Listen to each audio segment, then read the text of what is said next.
अर्जुन के ये सब बातों को सुनकर भगवान गुस्से से लाल पीले हो जाते हैं और अर्जुन को नीच, कायर, नामर्द कहने लगते हैं। वो कहते हैं कि मुझे तुझसे ये उम्मीद नहीं थी कि तू युद्ध छोड़ के भाग जाएगा। अर्जुन बोलता है कि मैं चाचा दादा पे बाढ़ कैसे चलाऊं, वो मेरे अपने हैं। पर भगवान कहते हैं कि तू जिसके लिए शोक कर रहा है वो शोक करने के योग्य नहीं है। जो व्यक्ति सुख तथा दुख में विचलित नहीं होता और इन दोनों में संभाव रखता है वह निश्चित रूप से मुक्ति के योग्य है। और जिन्हें तुम अपना कह रहे हो वो बस एक आत्मा है और आत्मा के लिए किसी भी काल में न तो जन्म है न मृत्यु। वह न तो कभी जन्मा है न जन्म लेता है और न कभी जन्म लेगा। वह अजन्मा, नित्य, शाश्वत तथा पुरातन है। शरीर के मारे जाने पर भी वह नहीं मरता। जिस प्रकार मनुष्य पुराने वस्त्रों को त्याग कर नए वस्त्रों को धारण करते हैं, उसी प्रकार आत्मा पुराने शरीर को त्याग कर नए भौतिक शरीर को धारण करता है। यह आत्मा न किसी शस्त्र द्वारा खंड खंड किया जा सकता, न अग्नि द्वारा जलाया जा सकता और न ही वायु द्वारा सुखाया जा सकता है। यह आत्मा अखंडित है, इसे कोई नहीं मार सकता। यहाँ पर तो मेरा सर चकराने लगा कि कहाँ की कहानी कहाँ पे पहुँच गई। दोस्तों, अगर आपको भी समझ में नहीं आ रहा है तो पहले पहला पार्ट देख लो, तब समझ में आएगा। तो कहानी यहाँ पर थी कि अर्जुन सोचता है कि युद्ध में अगर सारे पुरुष मारे गए तो उनके स्त्रियों का क्या होगा, उनका ख्याल कौन रखेगा, वंश को आगे बढ़ाएगा कौन। उसका मूल प्रश्न ये था।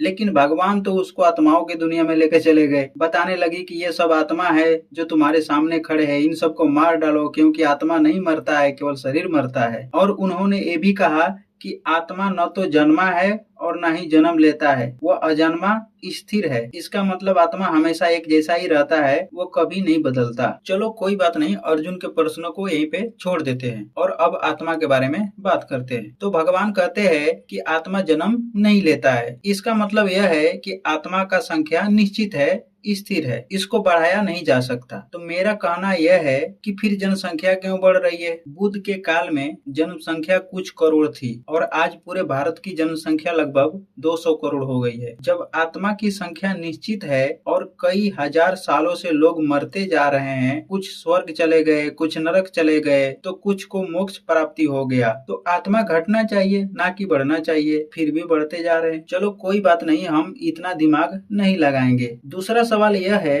अगर आत्मा को कोई मार नहीं सकता, जला नहीं सकता, भिगा नहीं सकता, तो नरक में फिर किसको भूंजते हैं, कढ़ाई में तलते हैं और भी तरह तरह के सजा किसको देते हैं। शरीर तो धरती पर ही रह जाता है और आत्मा का कोई बाल भी बाका नहीं कर सकता, तो ये फिर सजा किसको देते हैं। इसका मतलब यह है कि आत्मा जैसी कोई चीज नहीं होती है। अगर होती तो जवान लड़का बच्चा कभी नहीं मरते, हमेशा बूढ़े होने के बाद ही मरते। भगवान कहते हैं कि आत्मा पुराने शरीर को छोड़कर नया शरीर को धारण करता है, लेकिन कब करता है नहीं बताए। कुछ धार्मिक लोग कहते हैं कि जब बच्चा माँ के गर्भ में होता है तब, लेकिन हम जानते हैं कि एक बच्चा कैसे जन्म लेता है। जब एक नर और मादा आपस में मिलते हैं और निषेचन की प्रक्रिया होती है, जिसमें से एक अंडाणु और शुक्राणु मिलते हैं, फिर लंबी प्रक्रिया के बाद बच्चा का जन्म होता है। भक्त लोग यही कहते हैं कि सब ईश्वर की कृपा है, उनके पास कोई ठोस जवाब नहीं होता है। तो मेरा कहना यह है कि जब ईश्वर का ही कृपा से होता है तो बिना नर के ही बच्चा क्यों नहीं पैदा हो जाता, नर की जरूरत क्यों है। आत्मा में विश्वास रखने वाले बताए